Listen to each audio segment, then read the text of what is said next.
Okay, it's Booker J here for TBFM Internet Radio, and we are here at Hammerfest. Which number are we on? Hammerfest 8 or 7? Can't remember. And I'm here with Tommy from Camelot. Good afternoon, Tommy. Good afternoon. You're playing later today? Yeah, we're playing at 10:30, I think. Yeah. Have you done Hammerfest or Hard Rock Hell before? No, never. It's the first time. First time in Wales. First time in Wales? No. Have you shagged any sheep yet? Never, no. I wouldn't do that, I think. No, they are worth having a go at, but they're a lot better to eat. Okay, maybe not combine those. Your band's been going for 20, I'm trying to work this out now, 24 years? Yeah. I'm pretty new though. I've just been a singer for 3 years, 4 years. Where were you originally from? You're not American, obviously. No, I'm from Sweden. Sweden. Yeah. I know you have quite a Scandinavian following, don't you? The band. Yeah. I mean, the previous singer was from Norway, so pretty strong following, at least in Norway. So, do you live in America yourself? No, I live in Sweden still. You live in Sweden. So how does it work with the band being living in so many different places? Is it easy to get together and practice for going to gigs? It was not easy, obviously, but it's we don't do that many practices actually. We did so many shows the last couple of years, so we kind of already, put the show together a little bit. But of course, there are new songs and stuff we have to rehearse, and then for example, before this tour, we had a rehearsal room in Dublin before the first show, so we kind of go over stuff. But it's not easy, It's me living in Sweden, 3 guys living in the States, and 1 in Germany. So it's a little bit. Do you use the power of the internet to communicate, practice, and obviously writing is going to be very difficult if you're all in different places. Yeah. How does that work as a band? Obviously, technology now isn't what it was 24 years ago. Yeah. So. I mean, there's great possibilities, especially for writing and recording nowadays. It's for example, Cubase has this new program. It's called VST Connect. You can do virtual sessions. As if you were all in the same room, but you could be anywhere in the world. Yes, together. Exactly. Yeah, which is cool. Which is really cool. Been useful for the new album actually. And you're actually practicing writing. You're doing the new album from different parts of the world. Yeah. It has to be done like that. I mean, we also met up at certain points, but we cannot meet up for 6 months in a row because. So how did you get involved with Camelot in the first place? Because obviously you must have, for a band of their size, you must have had something before that that's. Yeah, I was actually back in 2010 when we played with my other band Seventh Wonder. We played in Prog Power USA in Atlanta. This is a festival for prog bands, and Camelot was headlining.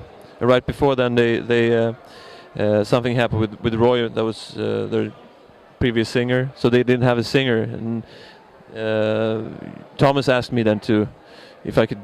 I mean, he was checking all the bands at the bill and see, could you learn a song or two? So I learned a song or two to help them out, and that's kind of how it all started, And this was actually at the festival, so you didn't have much time.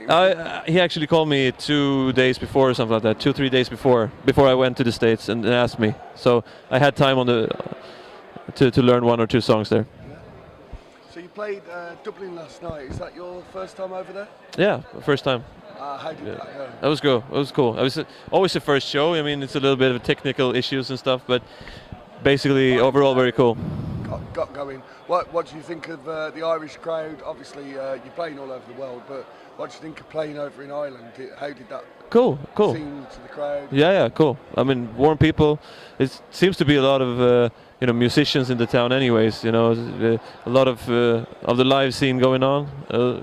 Dublin's a hard place to get into. Yeah. As a band, okay. Any size band. So once you've got in, it's like going into London. If you can crack London, you can crack anywhere. It's like if you can crack Japan, you can crack anywhere. Dublin seems to be very, very difficult to get, even the big bands, to get in and play, and then even to come back. So if you ever get a second chance to go back, you've really done well. Yeah, so okay. Yeah, it was actually 7 years ago that the band was there last time. Wow. So now we got a chance to go back again. So it was cool. So what's happening next for the band? I'm looking on my sheet here. You're playing the O2 in Islington tomorrow. Tomorrow, yeah. And to London. Yep. And I see you got Gus G and Scarlet Riot. Have you seen either of those two bands, or do you know much about them? Well, Scarlet Riot I don't know so much about personally, but Gus G I know. Awesome guitar player, and he played on a track for us on 2 albums ago. Killer guitar solo. So I'm looking forward to have him on stage. I'm quite a big fan. Our radio station TBFM, we're a big fan of the small bands. Yeah. We have this thing about we love following the smaller bands. Scarlet Riot just a few years ago were playing small gigs in pubs. They've played here. They've won the crowds. They've played to thousands of people now, and they're getting on big tours and things like that. Cool. So I suggest if you get a chance, just go out and watch. Chloe, she's a fantastic singer. Cool. And any time you have a woman at the front, it sounds sexist, but it's true. Yeah. You have a woman at the front, you got to watch. It's just good. It's cool. Yeah. Cool. So where you are, what's the scene like for the smaller bands? What do you mean? What's the music scene like for the smaller bands trying to get where Camelot? So it's very hard. Scarlet Riots of. It's very hard nowadays, I would say. It's I'm coming from that scene myself, so I know how hard it is, and that was even 10 years ago, but today it's even harder, I would say. You really gotta show yourself, like stick out now, and it's even if you do, it's so hard to get financial support, from something, since the record business is almost dying, so no one wants to put money into that anymore, and if you really want to get big, then you have to tour all the time now. You have to spend a lot of money. Yeah. You have to invest in yourself. Yeah. And really go for it. I mean, obviously with where the band are, they're all over the world, so they're not going to be playing small gigs. They need the financial backing, because wherever you are, it's going to cost a lot of money to go to here in North Wales. Next week you might be playing in America, and the following week you might be in London. Yeah.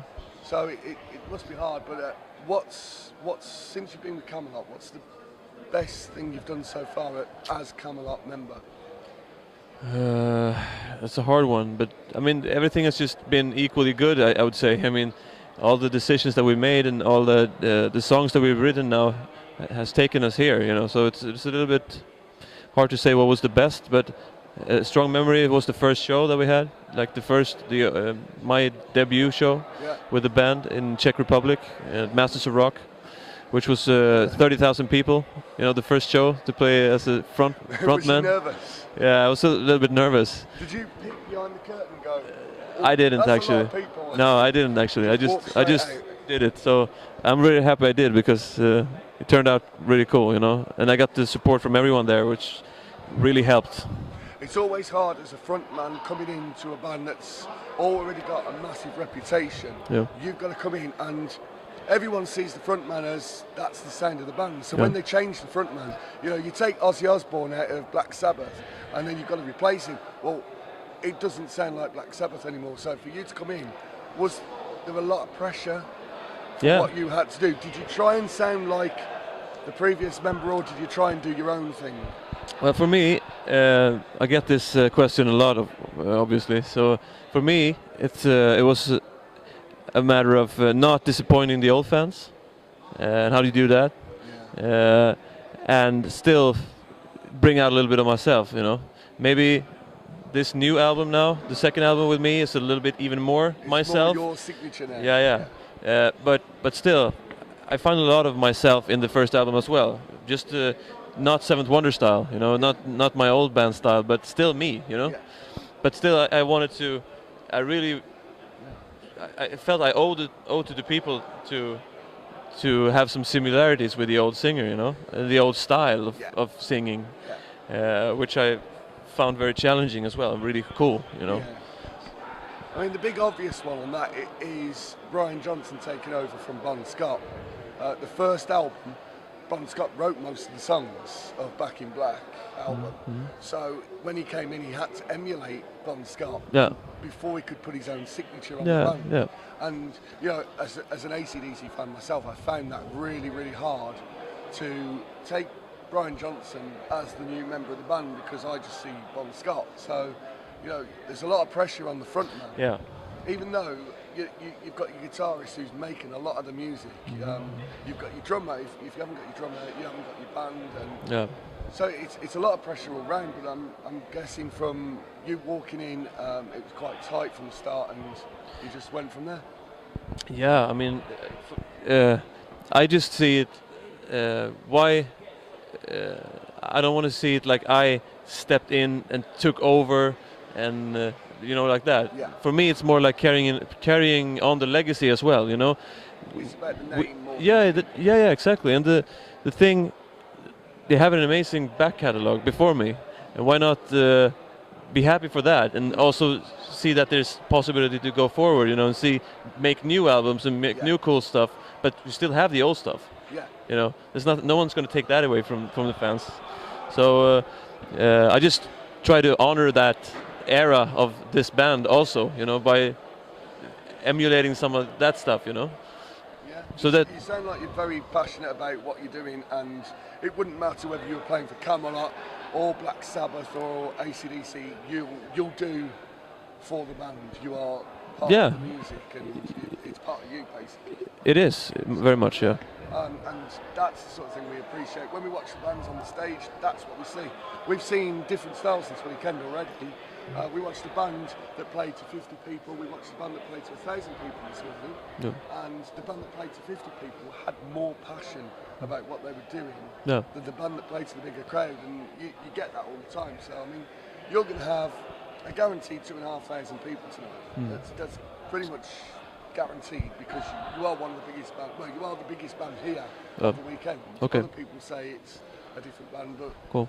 You're top of the poster. That makes it. Does that put more pressure on you as a band to perform?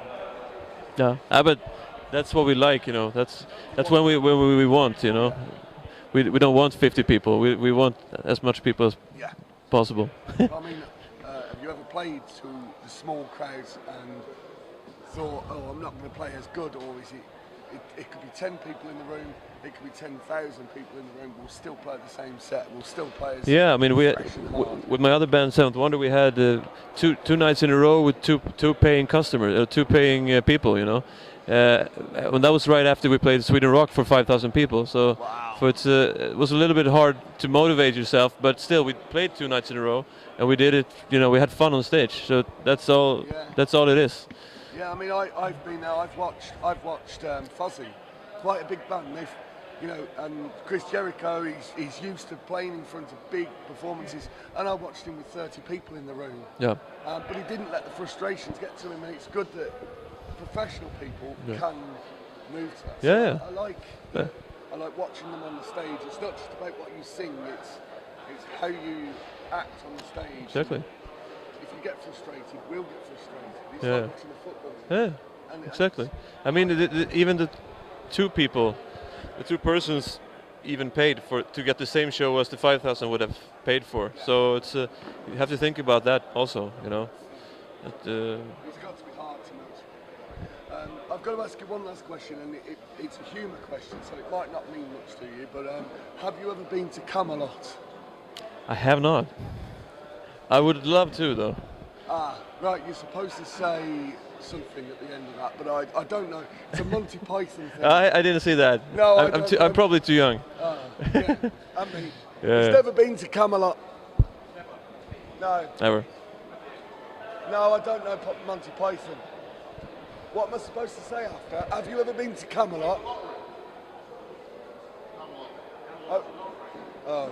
See, we don't even know. Oh, we're shit. Not Monty Python, I know. How am I supposed to know that then? No, normally I have no clue what we're talking about. It's something that's been going for years, but it doesn't matter. All right. So good luck tonight. Thank you. And I hope you have an absolute smashing set, and good luck on the rest of the tour and new music.